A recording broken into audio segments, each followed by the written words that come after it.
We're here with Laura Wiess today. Laura, what about this book, How It Ends, what about it do you really want the readers to know?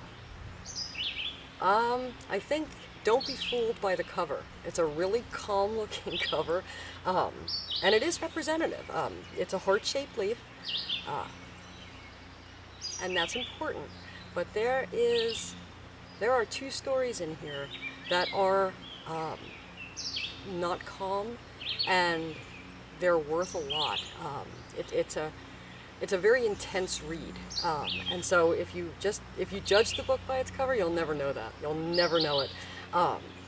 But there is the opening quote, which is really important. If I can read this. I would not willingly peel back the scar tissue, protecting the deepest chambers of my heart, and reveal the bruised hollows pooled with the blood of old wounds. The terror comes just thinking about it. But now, facing darkness, I am left with no choice. I love you, and because of that, I am going to try and raise the dead. So, Laura, what inspired you to write How It Ends? I was thinking about coming up in life when all of life and its riches are waiting for you, and also declining at the same time when there begins to be less rather than more, and you're more limited. And from there, I've been carrying around a couple of pictures in my head that I haven't been able to get out.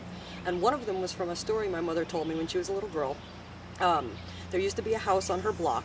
It was a poor neighborhood, and there used to be a house on her block that the mothers warned their kids, don't go near that house, especially if he calls you into the garage. But that's all they said. They never said, this is why. He has a tendency to molest or grope children. All they said was, don't go near this house. It was an elderly couple, and the wife was infirm. And my mother said one day a girl showed up, and she was about 14 or 15 years old, and she was a state girl, an orphan. And they had placed her with this elderly couple, with this man that everybody in the neighborhood knew you shouldn't let your kids near. And the girl wasn't allowed to go to school, and she basically was there to work. They hardly ever saw her, and I started thinking with the story, what would that be like, to belong to no one? To have no one looking out for you, no one caring if you live or die, basically, and then to be stuck in a very dangerous place with no outlet. So that's part of what happened in Helen's story. I needed to know what happened to that girl, that orphan girl. So there were a lot of things going on with How It Ends. I wanted to know how love began, and how a real true love ended. The ending in this book, How It Ends, is a little bit different and unexpected in many ways. What has the reader response been to this ending? Most of the reaction that I'm getting is that it came as a huge shock, and everybody cried and sobbed and cried. They got it, and which is actually good, because I cried writing it. I really did. But I think that when we're talking about 40 years or 50 years of true love, it's about choice. It's all about choice, and everybody gets to make it. So while I'm sure there's a contingent that doesn't agree with it, which is fine. That's the beauty of choice. It still was an appropriate ending, and apparently a real tearjerker and a heart render, and that's okay, because it did that to me too. So yeah, it was satisfying. When one looks at your website, it's clear that you have a love for animals, and it's very evident that you care about them to the point that you take steps. Your spay-neuter release program on a small scale is your philosophy in action. How does your love of animals and your interest in animals manifest in this book? When you live in the country, apparently there are still people who believe that they can take an animal out and dump it, or set it free, which is not really what you're doing, because they're domesticated animals, and someone will take care of it. More often than not, they starve, they get hit by cars, other animals will attack them. So it's a really bad and tragic thing to do. In this book, Helen lives in a place where you dump one unspayed cat and all of a sudden there are 15. So she started taking them in because this is real suffering, and she does not have the ability to ignore suffering. It's too convenient, and we share the world. So if we really do share the world, and if we really do profess ourselves to be stewards of the world, then it's important to be a good steward. And one of the things that she is really concerned about. And yeah, it's something I'm concerned about too, because I live in the country and there are cats, feral cats. We need to try and help to alleviate the suffering. Book, that's one of Helen's, it's one of her important things. She may not have the money in the end to do all the neutering and spaying, which is a tragedy in itself, but she does try really hard to alleviate the suffering of the dumped animals. Laura, in How It Ends, Hannah's family dynamic is a bit different from the characters in Such a Pretty Girl and in Leftovers. Can you tell us a little bit about that? Sure. Hannah comes from, I would say, a happy two-parent family. It's stable, it's secure. In the beginning, there was, when she was little, there was a little brush with separation that has stayed with her, but for the past 10, 12 years, her parents they love each other and they love her, and she has a stable home. One of the points of that, I think, is that it doesn't make her immune or protected from tragedy that comes in.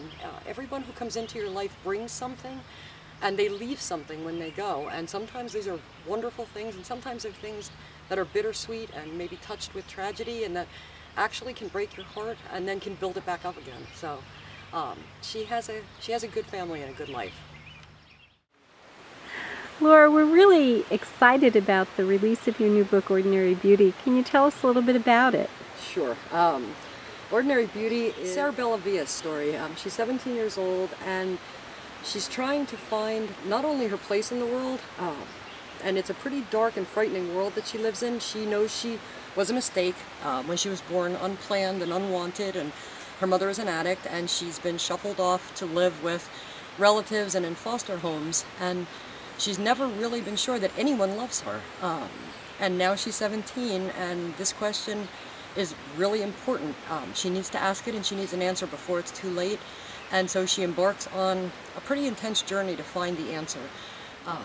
One of the things, the most important thing in her search to find out if she's loved, why her last name doesn't belong to anyone that she knows, and is there any hope for her or place for her in the world, is the question that she needs. How can you make someone love you when they won't? How can you do that?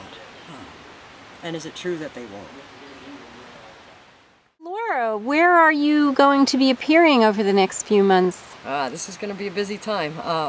Ordinary Beauty comes out on June 14th. However, on June 12th in Exton, Pennsylvania at Barnes & Noble at 12:30 in Exton, Ordinary Beauty is going to be debuting. It's going to be released early there, and directly afterwards, this is on Sunday, June 12th, I will be at the Chester County SPCA Forget-Me-Not Gala fundraiser, which is going to be really exciting to raise money in donations for animals to support the shelter. Come on out. So it's for a really good cause, and I'll be there signing Ordinary Beauty. And then on Saturday, June 18th, which is the actual release date, which is June 14th, but on that Saturday, the 18th, I will be at, tentatively, Borders at the Lycoming Mall in Pennsylvania from 2 o'clock to 4 o'clock doing a signing. Again, that's Saturday, June 18th. And then on Saturday, June 25th, in the morning, I will be at the Tunkhannock Founders Day Festival from 10 to 12, signing copies of books, including Ordinary Beauty. And then later that afternoon, on the 25th, from 2 to 4, I'll be up at Barnes & Noble in Wilkes-Barre at Arena Hub Plaza. All of this is available online. And then on Tuesday, June 28th at 7 in the evening, I will be speaking at the Bradford County Library. Also, information available online in Pennsylvania. So come on out and visit, and we can talk, and there'll be copies of Ordinary Beauty available. And then on July 1, Friday at 7 at night, I will be at the Barnes & Noble on Route 18 in East Brunswick, New Jersey, and that'll be for Ordinary Beauty too. So one of these dates, come on, it would be great to see you.